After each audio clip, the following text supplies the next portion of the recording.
Come on. The recording is now on. Thanks, Janice. I'm sorry, one last thing. They've Mhm. said that they don't mind if we interrupt them with questions during the presentation. If you have a question and you want to ask right away, raise your hand with the little thing that you can do under reactions, and I will get to you and we will answer the question. Otherwise, we will also take questions at the end. Thank you. Awesome. Thanks, Janice. I'll introduce myself, then I'll let Anne introduce herself, and then we'll launch right in. So I'm Alisha Babbstein, and I'm the archivist at the Oregon Jewish Museum, and I tend to manage most of our transcription projects, primarily during the pandemic. Everything's been remote, which has been really lovely that people want to help out. So I'd be kind of your go-to person if you're going to help us with some projects, and I'll talk about that after Anne introduces herself. I want to be a go-to person too. Yeah.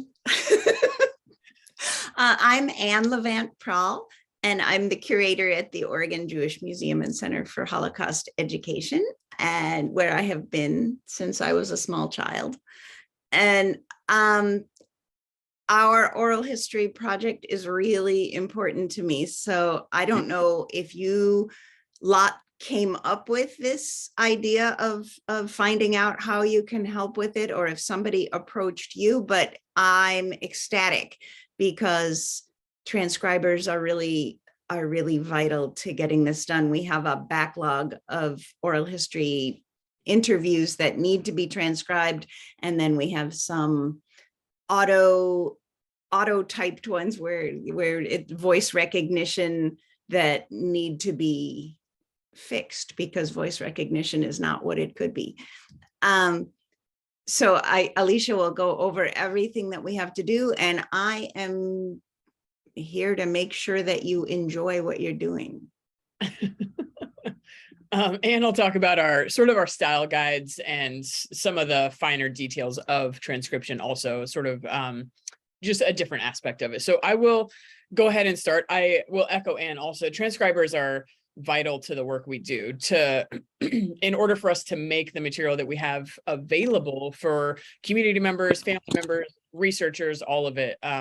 It needs to be in an accessible form, and for oral histories especially, that is typed transcripts, and we have a bunch of other materials that I'll talk about as well that need to be transcribed, and which will make it possible for us to publish them onto our website in a way that we've never been able to do before. These are some of these transcription projects I'll talk about. We've talked about for years, but it was really the pandemic that gave us the opportunity to.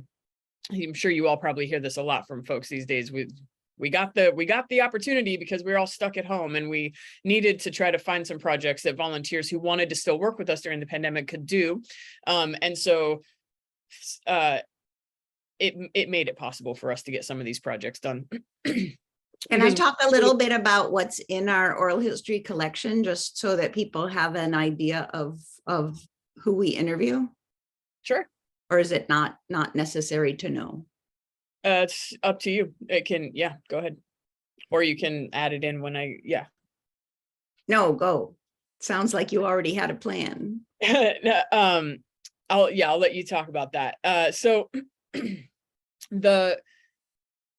as Anne mentioned, we have an extensive oral history collection, and many of those interviews need to be transcribed. So those we have in a couple different formats. We have transcripts or interviews that are full life interviews. So we interview someone and ask them about their childhood up to the present day at which we're interviewing them.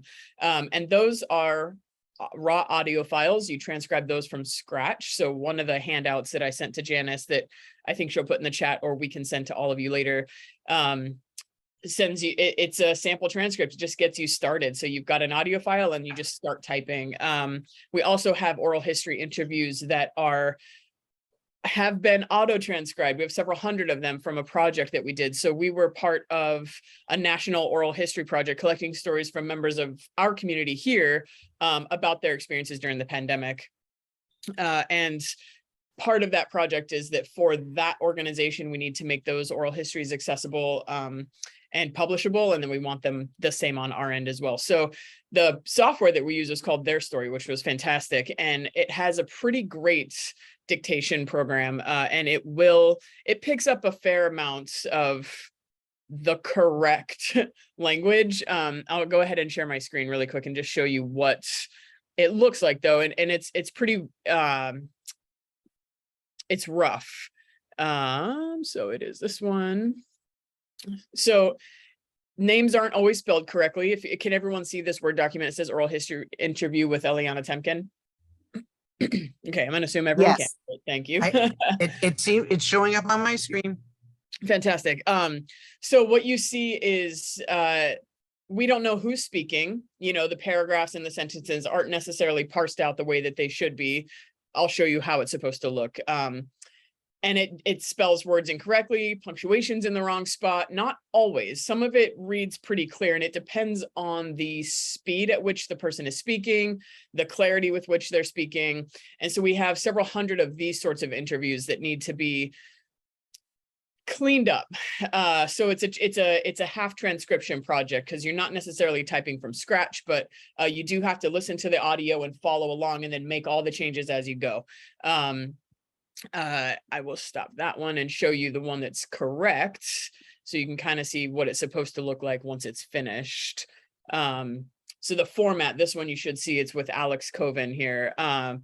So it's got all this information we put in. The auto transcriber would never do that anyhow, but it's got the name of the interviewer and the name of the person, the narrator, the person being interviewed, and it's got their conversation parsed out correctly. So this is what that other transcript I showed you would need to look like if you were to work on these sorts of projects. And if you're transcribing from scratch, you have the sample transcript I was mentioning has this format already set in for you. So you just have to start typing and just follow the format, which is really handy. That's something that Anne put together, and it's fantastic. So this is what you would be working on, the auto to the finished project, if you wanted to work on that sort of transcription project. We also have a very extensive collection of correspondence, sermons from rabbis, eulogies from rabbis, speeches and other writings that rabbis or other members of the community have given. And all of that is in the transcript queue as well, the transcription queue. So those are really fun projects, and maybe a little more up the genealogical alley also in some regard, because there are lots of conversations about family members. You know, what is so-and-so doing at college, or I traveled with, you know, this person to this place. So there's lots of names and information in there, family history. And the correspondence is all kinds of stuff. There's professional correspondence. We've got letters from a military doctor who wrote home to his wife every day when he was in France, England, France, and Germany during World War II.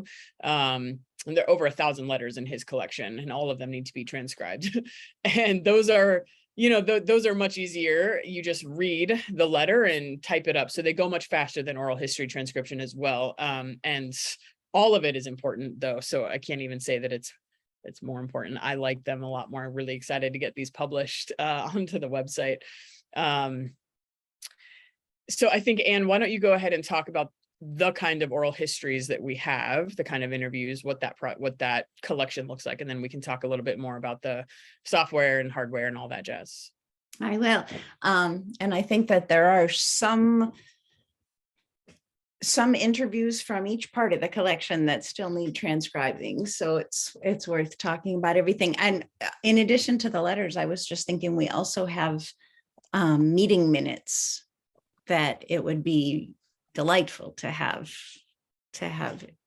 transcribed, meeting minutes from Jewish agencies and clubs going way back in time. Our oral histories begin in, I think our first one is 1969, and then we have most of the 1970s. Our focus was on interviewing people who had lived in South Portland. So there we have, you know, interviewing the oldest people in the community in the early 70s is reaching way back in time. And Alisha said, we ask about their childhood, but really we start with even earlier than that. We want to know, who was the first member of your family who arrived in Oregon, and how did they get here, and what stories do you know that they told about their lives? And so there's quite a bit of genealogical stuff in there. And we take really the bare minimum names and dates, and we try and get that into our database, where we keep information about as many Oregon Jews as we have in the collection. So, in reading somebody's interview, if they mention their parents and aunts and uncles, we try and we have volunteers who try and get that information then into our database, so it's easily found. Then the next, so that we have, I think we have about 180 interviews from that period.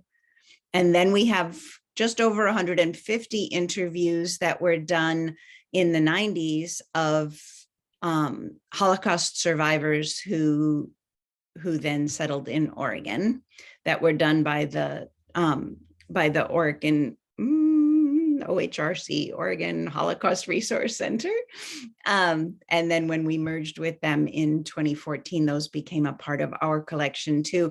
I believe those are all transcribed. Are they, Alisha? Yeah, that collection is transcribed, and that's our largest collection of video interviews. Those were all videoed.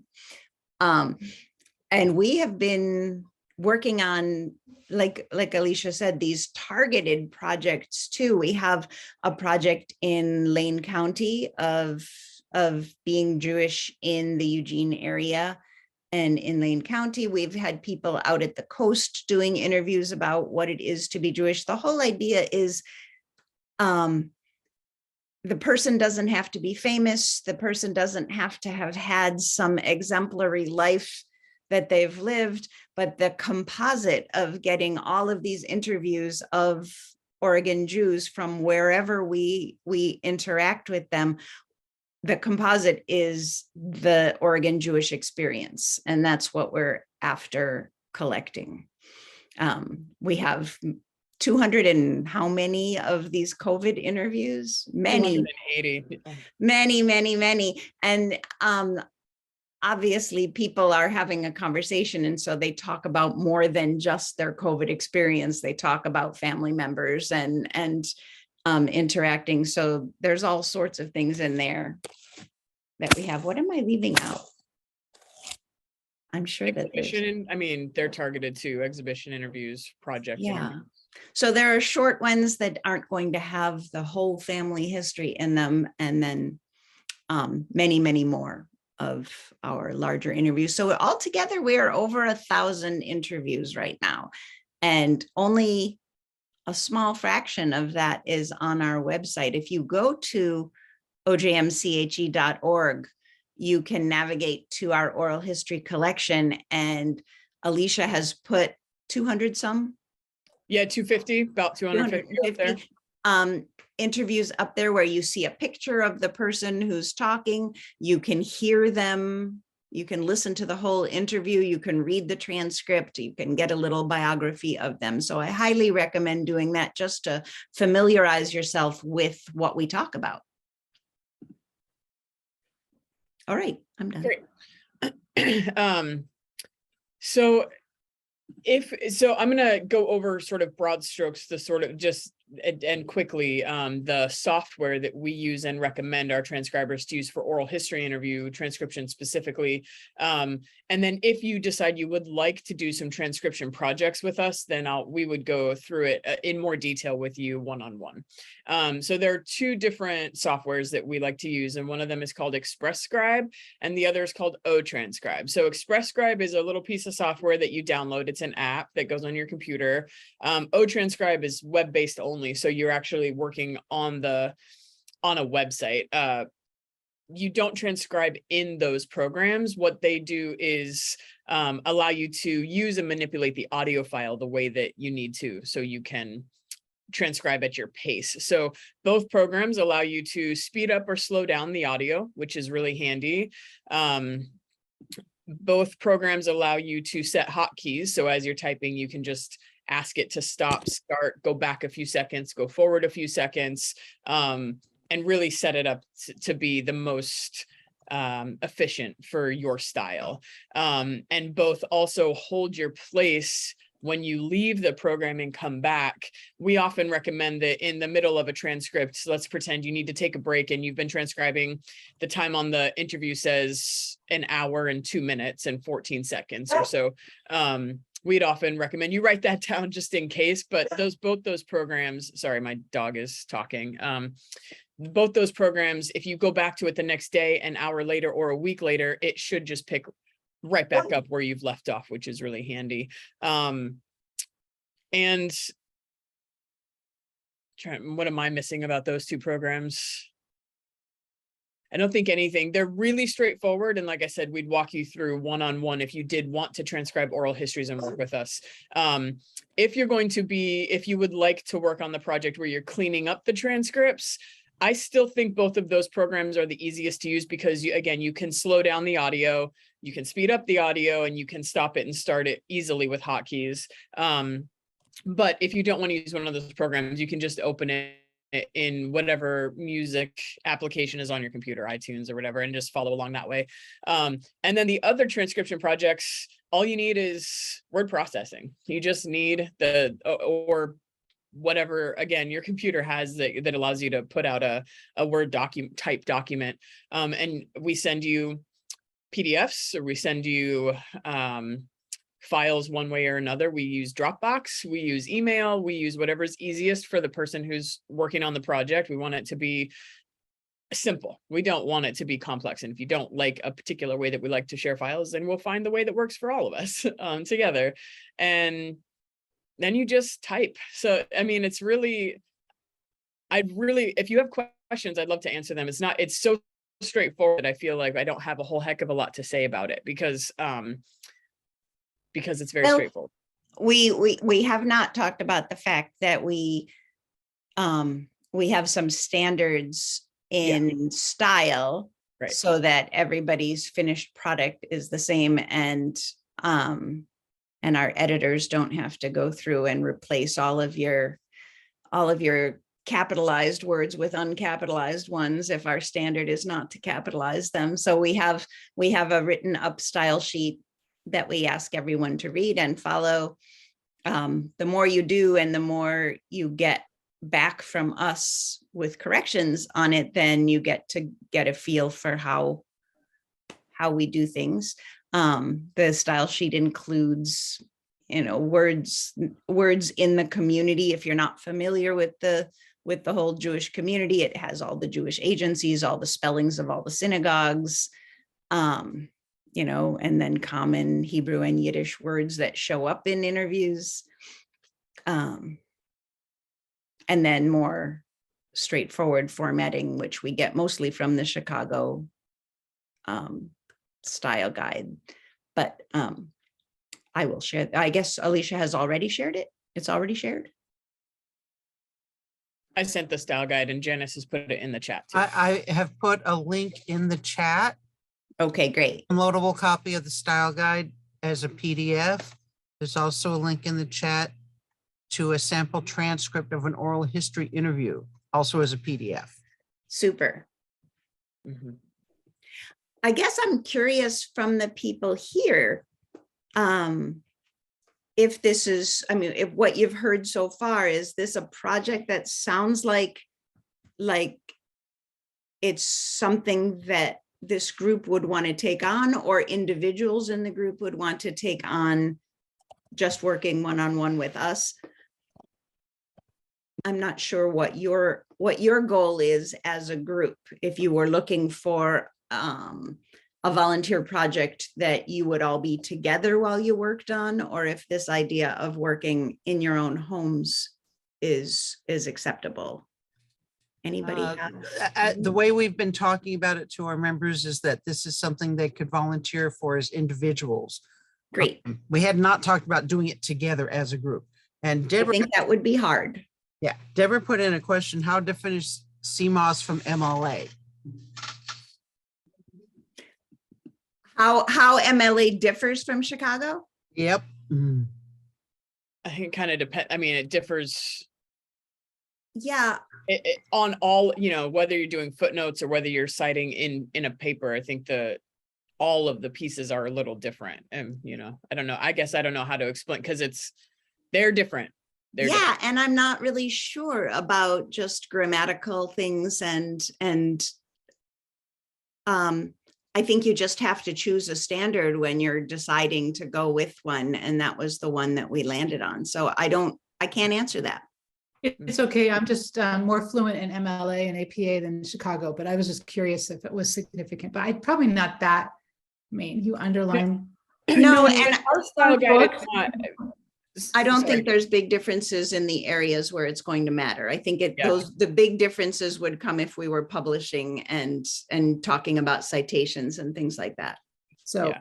I don't have to get all like super hyper vigilant about it's, how people can get. Yes. Okay. And you'll read our style sheet, which is just distilled into the things that we actually see and worry about. So Yeah, our style sheet we're keen on, and I think MLA and Chicago are pretty similar on these things. We spell out everything 10 and lower, and you can rate the numbers for 11 and higher, sort of a thing. So that's what our style sheet has a lot of, is the way that we like street southwest as opposed to SW spelled, that's what our style guide is. And does your software have spell checkers for those of us who are spelling impaired? No, so the software that you're using, like I said, is just the audio manipulator, essentially. So you're typing in a Word document. So yes, you can have your spell check set on for that. And then everything that you transcribe, as it's a back and forth, the transcripts and the letters or sermons or anything, you're going to send a 5 letters to me, and I'm going to let you know, like, yep, you followed the format. Great. Fantastic. Keep at it. Or, oh, don't forget this piece of the address, or don't forget this part of the signature. And in the transcripts, I will say that it takes some time, and it's really valuable to us to get them transcribed, period. So if it's easier and more comfortable for you to type every single word the person says, rather than leave out the ums, the uhs, that kind of a thing as you're typing, it comes to us. It goes through a few editing processes before anything happens with it. So the fact that someone is willing to get all the words on paper is the heavy lift of the oral history transcript project. So, but you get more fluent with it as you go. You read the style guide, you do the best you can on the first one, and you kind of it gets easier. It does. I can answer Julie's question in the chat. It's not just the Hebrew or Yiddish that you might not be able to type out because you don't speak those languages. Sometimes it's straight English and you can't type what they said because you just can't hear it. And another set of ears can. What we ask you to do is, in square brackets, type it as close as you can to what it sounds like, because it might be something that somebody who speaks Hebrew is expecting to hear in that spot. And just having the phonetic reminder means that they don't even have to go and listen to the recording. But yeah, if you include the timestamp for where the problem is, that makes it easier for somebody to follow along behind you and just jump to that spot and try and fill in a part that you can't hear. Just like when you're looking at handwriting from the 19th century, sometimes you can't make it out and another set of eyes can see it perfectly.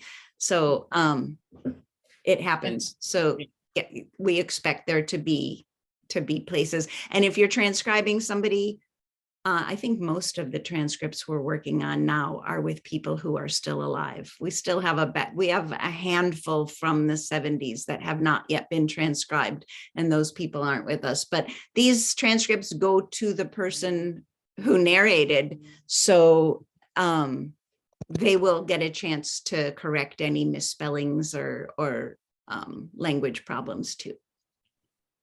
Mhm.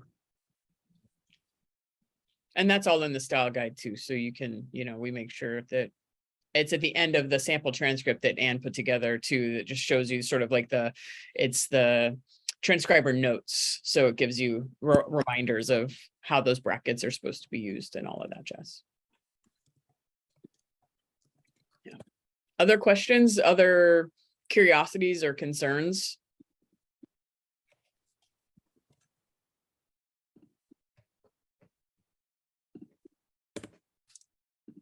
Of course, people feel nervous asking questions.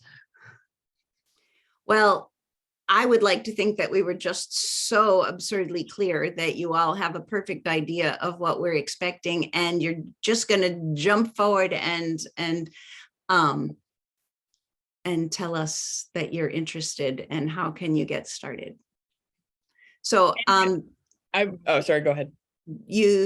I'm just wondering if everybody has a way to contact us. Can we put up our emails or? I can put it in the chat. Yeah. And I wanted to say too, these are all remote projects if you want them to be. So it's nice because you can do it at your, on your own time, weekends, evenings, early mornings, and you can do it at home. You don't have to come into the museum, but at any point, if you want to come into the museum and volunteer and do the transcription work there, because we're there to ask questions of, or you just want to get your feet wet before you just do it at home on your own, and then we're just emailing back and maybe that's not as comfortable for you, you're more than welcome to work on these projects at the museum too.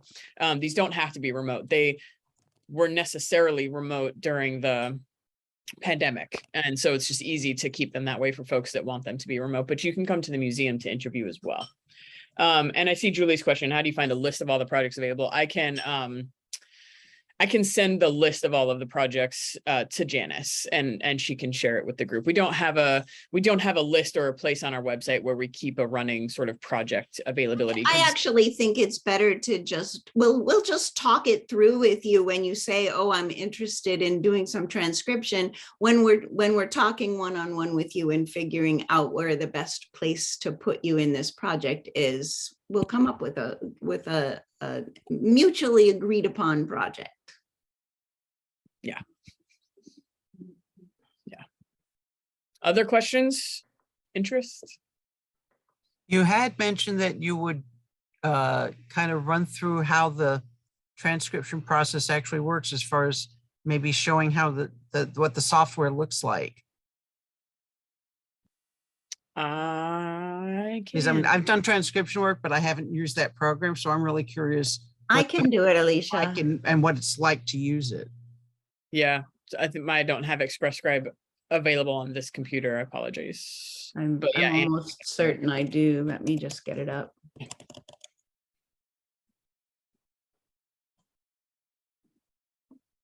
Oh, no, it's not going to run on my, I haven't updated it since I updated my operating system. I just don't think that it is going to influence whether or not you take on the project, because we have those two options, and both of them are just a way to interact with the audio file.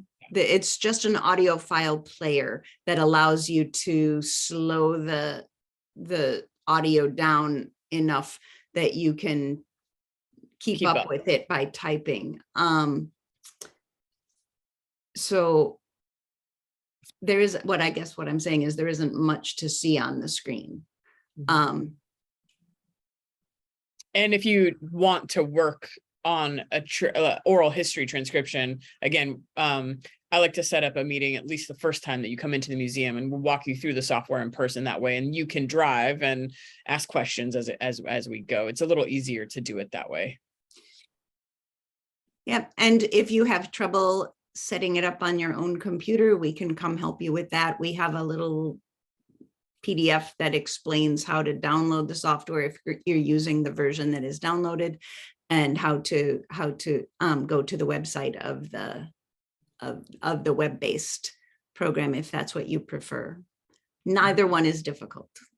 And they're both free. Yeah. Other questions? We won't keep you here. We can let everyone have their Sunday if there aren't questions.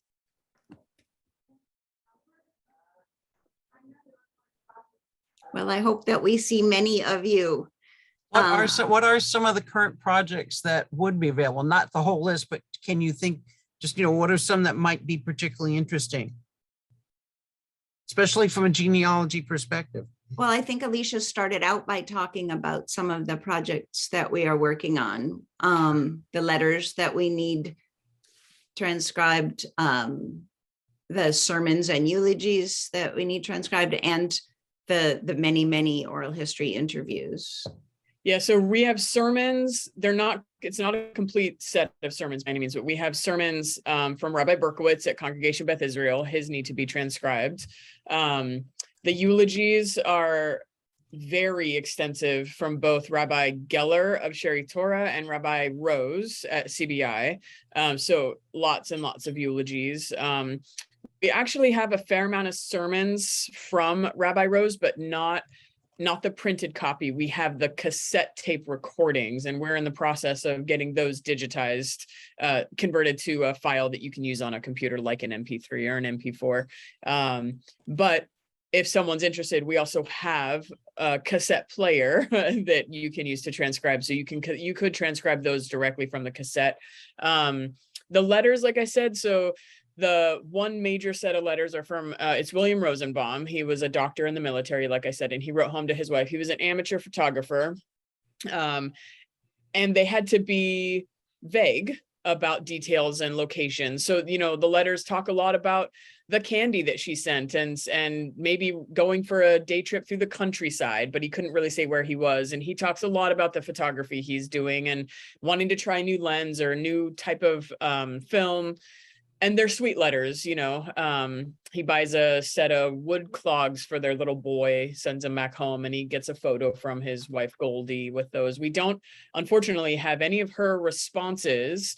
And we have many of his photographs, though, that he took that he does reference in the letters. It's kind of fun if you transcribe some of those letters and then you could come look at the photographs. Other correspondence, we have a vast collection of correspondence of Rabbi Stamfer, and a lot of it's professional. A lot of them happen to be form letters, but there's also a lot of material that he wrote. Him and his family, lived in Israel for some different periods of time, and he'd write home to the synagogue. So to the religious school classes, he'd write home just to say, this is what we're doing. This is what we're seeing. These are all handwritten. Some of them are much easier to read than others. So they do, the handwritten letters take a little longer. The sermons the eulogies, Rabbi Geller and Rabbi Rose, both, some are handwritten, some are typed.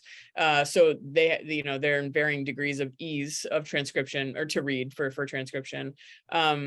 Other letters, we have 2 sets that came in during the pandemic. Neither Ann or I have read them extensively. We have had interns working on them, but those are family correspondence between, really just the family. So if you're interested in that family or you have relation to that family, then it would be interesting genealogically speaking, I suppose. And like Ann said, the meeting minutes, we have meeting minutes from almost every congregation. We have meeting minutes from Neighborhood House and National Council of Jewish Women, B'nai B'rith, the Federation, we have meeting minutes from lots of organizations. So if you have worked for one or you're interested in one, or you just want to know what the Federation was doing in 1950, you can absolutely transcribe those board minutes. We have a variety of ledgers that could be transcribed. Those would be easier if you came to the museum to transcribe. So lots of projects that could be transcribed. Absolutely.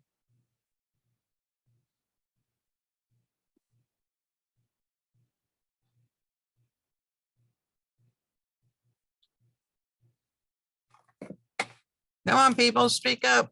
Pepper them with questions. We don't want to